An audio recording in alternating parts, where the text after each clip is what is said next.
Hello' everyone, কি খবৰ আপোনালোকৰ? আশা কৰোঁ ভালে, মোৰো ভাল। আৰু আপোনালোকৰ যিসকলৰ মানে বেয়া চলি আছে, মই ভগৱানৰ ওচৰত প্ৰাৰ্থনা কৰোঁ আপোনালোকৰ ভাল। আজি মই আপোনালোকক দেখুৱাবলৈ আহিছোঁ ডক্টৰ ভূপেন হাজৰিকাৰ সমাধি ক্ষেত্ৰ। ব'লকচোন ময়ো চাওঁ, লগতে মোৰ লগতে আপোনালোককো ডক্টৰ ভূপেন হাজৰিকাৰ সমাধি ক্ষেত্ৰ দেখুৱাই দিওঁ। ডক্টৰ ভূপেন হাজৰিকাৰ সমাধি ক্ষেত্ৰ। ভিতৰত সোমোৱাৰ আগমুহূৰ্তত এওঁলোকক চাবলৈ যোৱাজনে নিজৰ নাম আৰু ফোন নম্বৰ দি যাব। ডক্টৰ ভূপেন হাজৰিকাৰ সমাধি ক্ষেত্ৰ, এয়া আহি আছোঁ।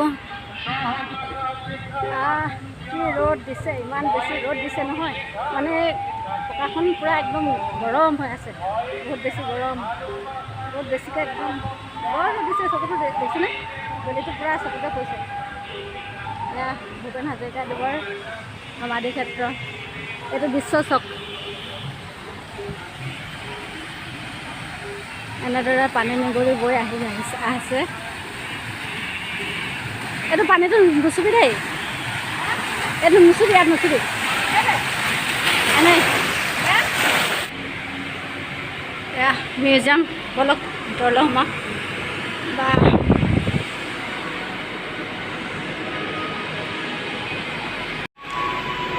ইয়াতে ভূপেন হাজৰিকাদেৱৰ মাক দেউতাক ইয়াতে নাম লিখা আছে।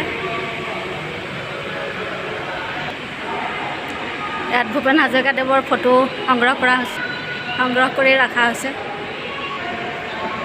আৰু মোৰ ভতিজা ছোৱালীজনীও এয়া ভিডিঅ' বনাই আছে। মানে খুব ধুনীয়া এটা পৰিৱেশ। ইয়াত সোমোৱাৰ লগে লগে খুব বেছি ভাল লাগি গৈছে, ঠাণ্ডা লাগি গৈছে।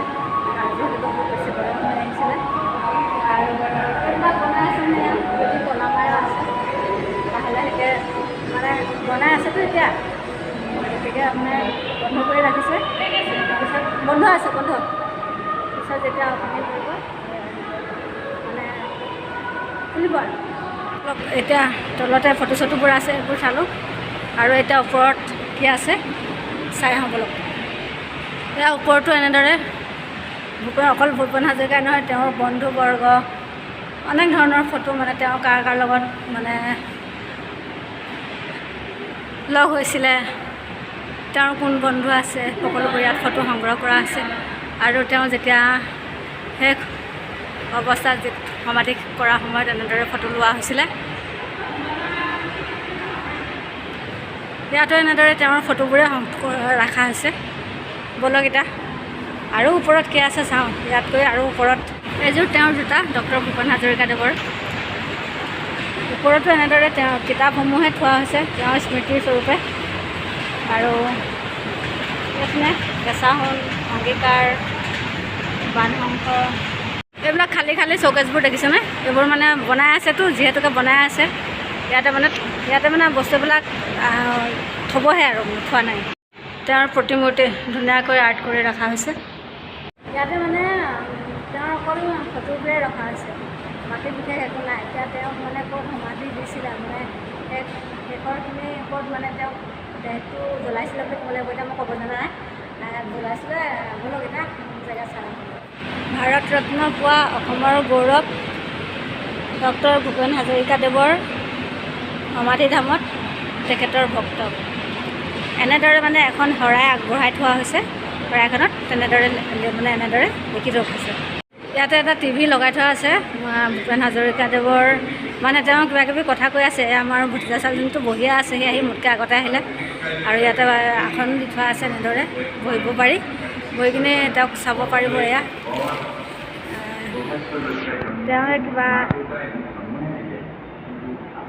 জীৱনৰ কিছু কথা কৈ থকা অৱস্থাত তেওঁ এটা মানে কেছেট চলাই থৈ দিয়া হৈছে। এইটো এটা ডাঙৰ টিভি। ভিতৰৰ পৰা এতিয়া আমি ওলাই আহিলোঁ। যিটো মিউজিয়ামটো দেখিছে, এই মিউজিয়ামটোৰ ভিতৰৰ পৰা এতিয়া ওলাই আহিলোঁ। এতিয়া বলকচোন বাহিৰতনো কি কি আছে তাকে চাওঁ, আপোনালোককো দেখোঁ। এয়া তেওঁৰ মানে মৈদামত সেইটো চাই আহিলোঁতো। ইয়াত বাহিৰত মৈদামত তেওঁৰ প্ৰতিমূৰ্তি এনেদৰে ডক্টৰ ভূপেন হাজৰিকাৰ প্ৰতিমূৰ্তি বনাই ৰাখিছে। বা যদি তেওঁৰ জন্মৰ তাৰিখ আৰু মৃত্যুৰ তাৰিখ নাজানে, তেতিয়াহ'লে ইয়াতে লিখা আছে 8 ছেপ্টেম্বৰ 1926 তেওঁৰ জন্ম হৈছিলে, মৃত্যু হৈছিলে 9 নৱেম্বৰ 2011। এয়া হৈছে তেওঁৰ সমাধিস্থল, মানে সমাধি ক্ষেত্ৰ। তেওঁক ইয়াতে সমাধি কৰা হৈছিলে। মানে শেষ অন্তিম পৰ্যায় মানে শেষ পৰ্যায় ইয়াতে সমাধান কৰিছোঁ। আৰু বাকী আৰু কিনো দেখুৱাম, পানীৰ এটা হেৰি দেখুওৱা হৈছে, মানে ৰাতি হ'লে মানে সন্ধিয়া সময়ত ভাল লাগে, বেলেগ বেলেগ মানে লাইট জ্বলাই দিয়েতো, মানে পানীটোৱে মানে কালাৰিং হৈ গৈছে নিচিনা লাগে, ভালে লাগে। কিন্তু এতিয়া দিন কাৰণে লাইটটো জ্বলালেও যিহেতুকে মানুহ গম নাপাব, সেইটো পানী জ্বলোৱা নাই, অকল পানীটোৱে মানে চলি আছে। ভূপেন হাজৰিকাৰ সমাধি ক্ষেত্ৰলৈ আহিলেও চাবলৈ, লগতে মোৰ ইয়াত ভতিজাও আহিছিলে, ভতিজাকো লৈ আহিছোঁ। আৰু কেনেকুৱা লাগিলে চাই আজি? বহুত বেছি ভাল লাগিলে, প্ৰথমবাৰ আহিছোঁ এবাৰ, বহুত ভাল লাগিলে, বহুত ধুনীয়া পৰিৱেশ, মানে বহুত ভাল লাগিছে। আপোনালোকে যদি নাই অহা কোনোবা আহি চাব, ভাল লাগিছে।